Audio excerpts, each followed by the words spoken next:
Fucking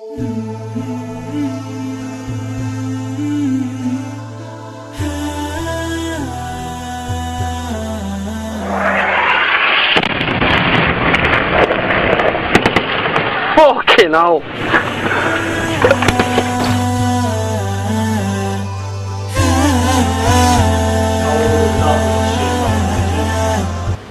بسم الله الرحمن الرحيم نحمده ونستعينه ونتوكل عليه إنه خير ناصر ومعين ثم الصلاة والسلام على خير خلقه وأشرف أنبيائه ورسله أبي القاسم المصطفى محمد صلى الله عليه وعلى أهل بيته الطيبين الطاهرين المعصومين وأصحابه الخيرة المنتجبين. The topic of our discussion today, as it is announced, is the analysis of the crisis in the Middle East.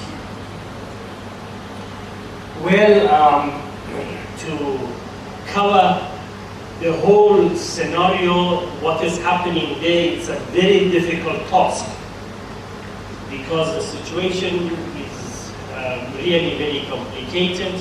The historical conflict which we have there in the Middle East is something which is really something to ponder upon and really have the real vision, otherwise we are going to be misleaded and misguided. Well, to put you in the picture, in the Middle East there was a master plan which started in the time of George W. Bush, which they wanted to have a greater Middle East, which the whole idea was to be controlled by the American and their representative in the Middle East. They appointed, I can say, worker and appointed representative in that region, which is called the Zionist regime. But fortunately, the plan did not go as they have wished and as they wanted. They have started a lot of efforts, especially with fighting against the Palestinian people. Then the Intifada started, so the whole plan was stopped that side. So then they came to change the regimes in the region, and they have started with Mubarak, and they went to Tunisia, and then that whole spring of Arab has taken the whole Arabic world with a storm, and then they came to topple Gaddafi, and they did manage to get rid of Muammar Gaddafi, which again shows that cooperation with the West is not going to help you. As much as you are more cooperating with the Middle East, they will come more in your case. And exactly what Mubarak was doing, it was favoring the Western countries, but he was a target and he was toppled. What Ben Ali in Tunis was doing, Tunisia was doing, was again the same story. What Muammar Gaddafi decided to do against the West, he was doing all cooperation. He has actually demolished all of his nuclear technologies and reactors. And then he also paid compensation for the Lockerbie airplane, which has been a case. He paid for all of them something like $2 billion for one airplane. He paid all. What more cooperation you want? But where Gaddafi was found? In a hole. Who was more cooperative with the West than Saddam Hussein in Iraq, who has been representing the whole world to fight against the Islamic Republic of Iran for 8 years, but he didn't manage. But finally, where Saddam Hussein was found? In a hole. So it doesn't mean if you are cooperative and you are cooperating with the West, you are going to be always in safe side. The regimes around the world must learn from the destiny of Muammar Gaddafi and Saddam Hussein and Mubarak and the rest of them, that these are not going to save you. However, they came to, and exactly when you look at the story, what happened in Tunisia and Egypt and in Libya, it is the same formula copycatted. They started this formula, if it can work with Tunisian, let us start it with the Egyptian. It worked. And then they have copycatted that to Libya, and it worked. So then they looked at the map, who is more problematic country in the region? They realized it is Syria. And I'll tell you why Syria is important. So they picked up Syria and they started copycatting exactly what happened in Egypt and in Tunisia and in Libya. And they wanted to do the same with Assad, but that was the place which they have made a mistake, because the situation in Syria is different. Here, there is a country which has got a support,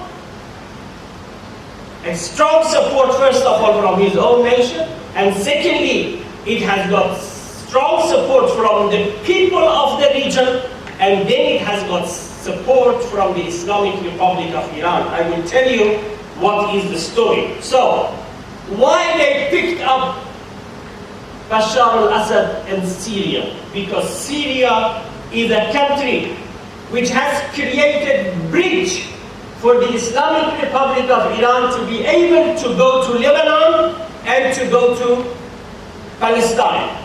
If we have been giving enough money and weapon and we haven't denied doing that, we openly, our supreme leader in Islamic Republic of Iran has announced that we openly helping the Palestinian brothers, and we are not shameful about it, and we are very proud of it. The whole channel and the bridge of taking this logistics into the land of Palestine and to the land of Lebanon was through Syria. Why the issue of Syria is different from the other countries? Because in Syria we have the classic army which is capable of fighting against the mighty army of Israel. In the other countries we don't have. The Syrians are still in conflict against Israel because Golan Heights are still occupied by the Zionist regime. So there is still the spirit of resistance moving in the heart of every single Syrian against the Israeli regime. Secondly, Bashar al-Assad and his father has created a very good name for themselves fighting against Israelis, while the other leaders of the Arab, they were always have been cooperating. Kinds of Sadats and Mubaraks, they signed the peace accord in Camp David with the Israelis, so they have lost the trust of the nations. But Bashar al-Assad and his father Hafiz Assad, always they were helping against, they were fighting against Israelis and they were helping the struggle to go ahead. So for us, in the Islamic Republic of Iran, there was only one criteria to support a nation or not. And that was the issue of Palestine and Lebanon. Who is ready to give us the bridge? Who is ready to help and to fight against Israel? Because that should be the focus of every single Muslim around the world. The whole problem is that the American and the Western countries are taking away our focus from Israel, which is our main enemy, our main conflict, to other issues. That's why they are creating ISIS. That's why they are creating problems in our country, in other countries. The differences between Shias and Sunnis always they create to take our attention away, our capabilities away, our support away, our unity away, for them to focus on their own problem, and that is the Middle East. So for us, there is only one thing that we are always focusing, and that is the issue of Israel. Who is fighting against Israel? That is our friend. who is working for Israelis. So that is our enemy. So then the conflict started in Syria. We realized there is 4 fractions of fighting against the government of Syria. And we had an analyzation of the 4 fractions to see which of these 4 are able to fight against Israel, who are going to give us the platform to fight against Israel. So if we get rid of Bashar al-Assad, if we leave Bashar al-Assad, if we leave the Syrian regime, these 4 fractions, if they come to the power, they are going to give us permission to use the land of Syria to fight against Israel or not. And then we have actually started negotiating with them. The first fraction was supported by Ikhwan al-Muslimin. And who doesn't know that when Ikhwan al-Muslimin came into the power in Egypt, Mr. Mohammed Morsi has written a friendly letter to the President of Israel, calling him my esteemed brother, offering him any type of cooperation that you need to expand our relationship between Egypt and Israel. So we say Ikhwan al-Muslimin, and any group which is supported by Ikhwan al-Muslimin, red circle, out. Let's go to the next fraction. Who is that? Groups which are supported by Turkish. And then who doesn't know that the Turkish people has got relationship with Israel already? Israel has got an embassy in Istanbul, in Ankara, and Turkish has got an ambassador there in Israel. So you can't negotiate with them, you can't count on them, because they will also follow the master, the Turkish regime. They will have also establishing relationship with the Israelis. So Turkish supported groups, red circle, out. The third one is groups which are supported by the American, and especially the groups which are supported by the Saudi Arabia. Now Saudi Arabia, who doesn't know that Bin Salman and the government of Saudi, long time relationship they already have established with the Israelis. And they are actually another Israel in the name of Islam, they're working for America. It's just that they are worrying about the public opinion of Muslims. Otherwise, today, they are ready to establish the diplomatic ties and exchange the ambassadors. Already the economic delegations between the 2 countries are going and coming. The first airplane of El Al has already landed in the land of Islam, in land of Saudi, and they are started already transporting people. Can I tell you something, my brothers and sisters? The security of the holiest masjid in the world, the holiest, the sacred masjid of Nabawi and Masjid al-Haram has been handed over to the Israelis and to the Jewish companies to have security provided for us Muslims. This is what is happening in Saudi. So how we can work with ISIS, how we can work with the Jabhatul Nusra and the kind of them, the Al-Qaeda, and all of these people who are pro-Israelis and pro-American. Maybe they not say, but let me tell you something.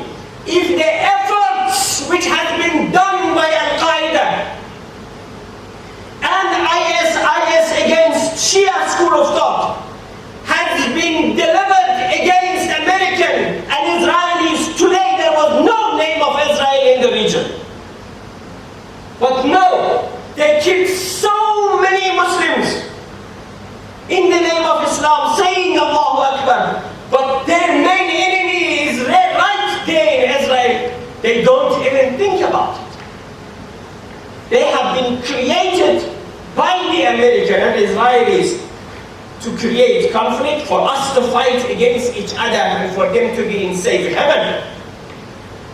That's exactly happened. So, red circle out any group which is supported by the Saudis and by the Americans. Who is then the next one? Is the secular people who are fighting against Bashar al-Assad. We have started negotiating with them.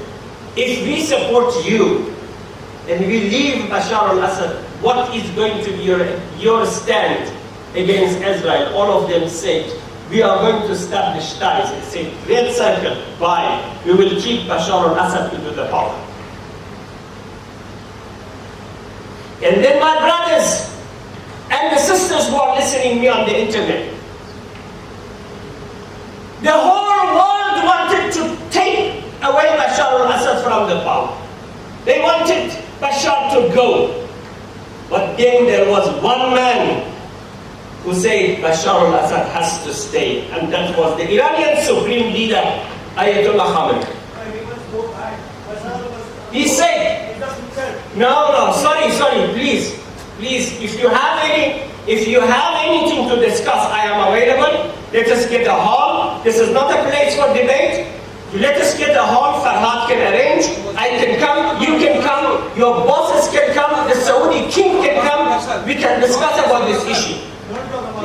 Okay. So that is the situation. That is the situation that we have, and we have documents about it. Please. So he said he has to remain into the power, and he has remained into the power against the will of America, against the will of Bin Salman, against the will of Israel, against the will of every single person who wanted to remove Bashar al-Assad. But we have kept him, and we are going to keep him, and we are going to use the land of Syria to fight against Israel, and we are going to remove Israel from the face of this universe, and you will see that, and you will appreciate the day that comes. And we are going to do that. And we are going to represent the whole Muslims to remove Israel while you are not going to be there to fight. I promise you. So please, we are very serious. We as the Shias, we are ready to die for our Sunni brothers. And we already have been dying for them. In the last 37 years in Iran, we are under sanction. For what? For supporting Sunni brothers.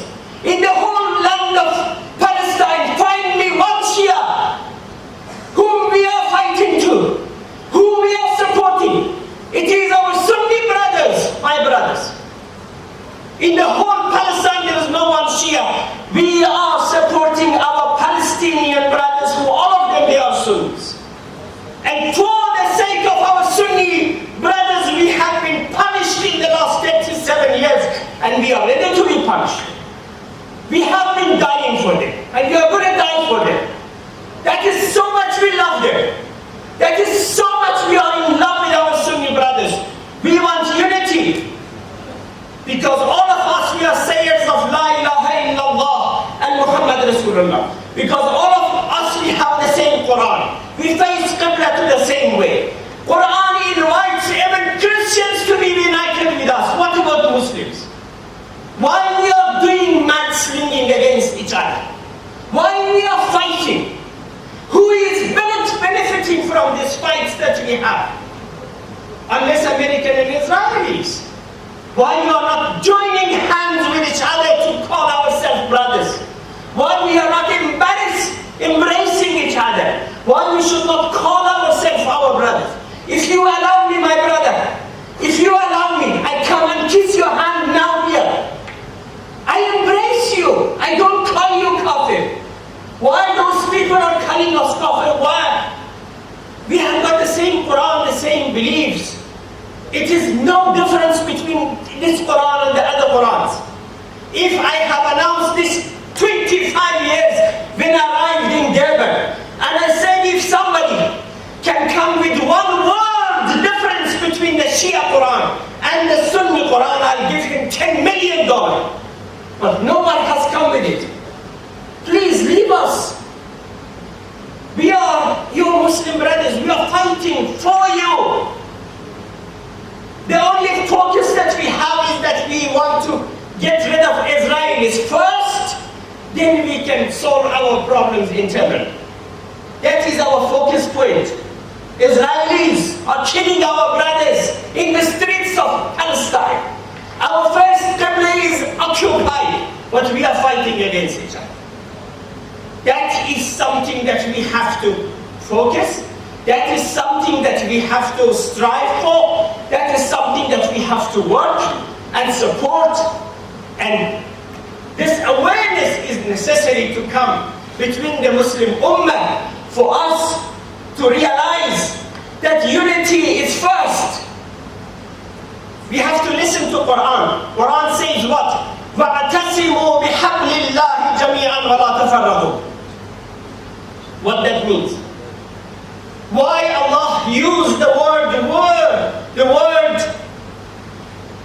wrap to the rope?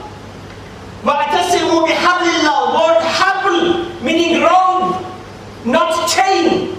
Because chains are made out of circles. Circles. 100 metal circles have been connected with each other, made one chain. But what is rope? 100 string. 100 string twisted with each other become one rope. Now Allah says, hold fast to the rope and not to the chain. Why? What is the difference between chain and the rope? Because in chain, if the one circle is broken, the first circle when it's broken, there is no chain anymore.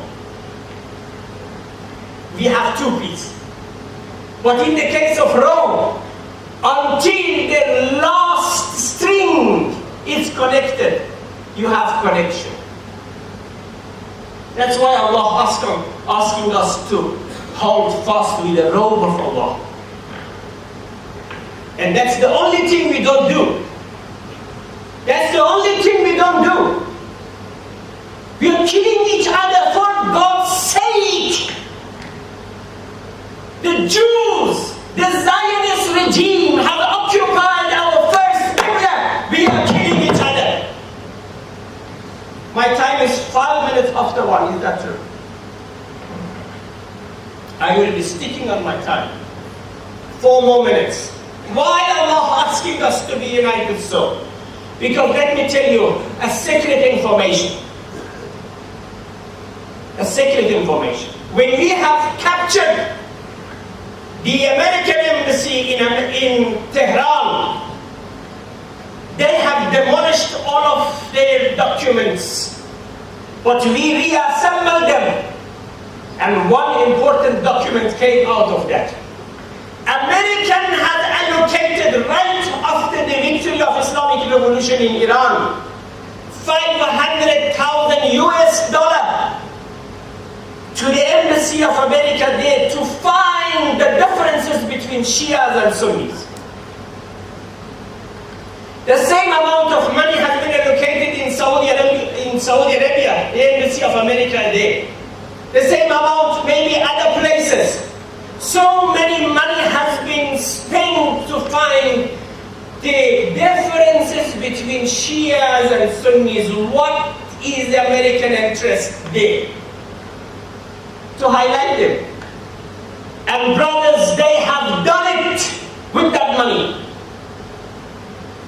That's why for the last 14 centuries, the Shias and Sunnis were living with each other peacefully, no problem. Why all of these problems are coming now? It's because of Islamic Revolution in Iran. It was going to take the world with a storm. And they have come to realization, let us create conflict between Shias and Sunnis for us to be safe. That's why they come to the Shias and they talk ill of the Sunni brothers. That these people, they are against Ali, against Ahlul Bayt, against this, against that, which is all lies. And they come to you, Sunnis, talking bad about Shia. The Shia has got another Quran. Where is that Quran? Bring it for me to tear it before you. Where is that Quran that I, in Iran, cannot publish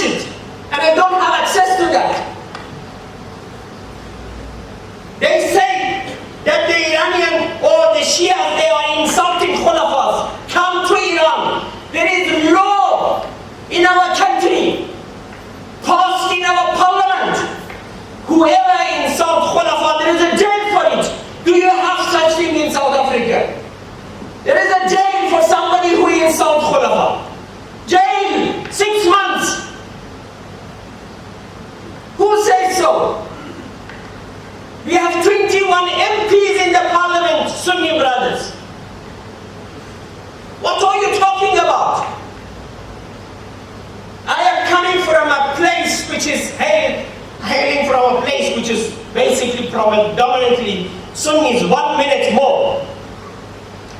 We marrying each other. We have been living with each other in Turbat-e-Jam near to the borders of Afghanistan with no problem. These problems are all because there is one government around the world which it happened to be Shia, and that is the only enemy of the Israeli regime. That's it. No any other reason. So they have to remove him. They have to topple, and they have to fight against it. And there is no better tool than creating differences between Shias and Sunnis. So don't fall into the trap. And focus on the main issue, which is Israel. وآخر دعوانا أن الحمد لله رب العالمين.